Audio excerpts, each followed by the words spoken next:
Crec que no podem passar per alt el que avui s'està debatent, perquè és un reflex de la situació que està vivint aquesta ciutat. En aquesta ciutat tenim la crisi institucional més important des de l'època de la transició.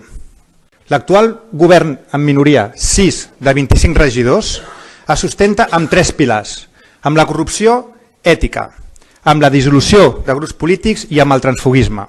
I ho van fer també amb la complicitat de Ciutadans. I ara ens voldran fer creure a un any de les eleccions que no tenen res a veure i que vostès estan nets. Mentida. Estem parlant de la nostra ciutat. Estem parlant de Rubí. No és qualsevol ciutat, és la nostra ciutat. Sisplau, prou d'embrutar el nom d'aquesta ciutat. Vostè representa aquesta ciutat i malgrat jo no l'hagi votat, també em representa a mi. I jo vull que la meva alcaldessa, que l'alcaldessa de la meva ciutat, les promeses que fa a nivell personal i a nivell electoral, quan té la possibilitat de complir-les, les compleixi.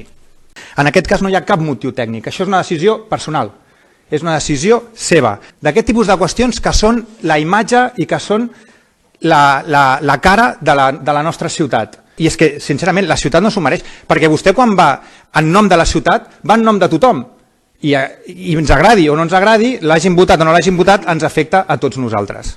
Per tant, li demano que sigui conseqüent, ja està. Jo, els compromisos que vam adquirir, algun, he de confessar, cap, no estava del tot d'acord, però els assumeixo perquè hem de ser conseqüents amb allò que diem públicament. I el que demano és que l'alcaldessa de la meva ciutat ho faci. Gràcies.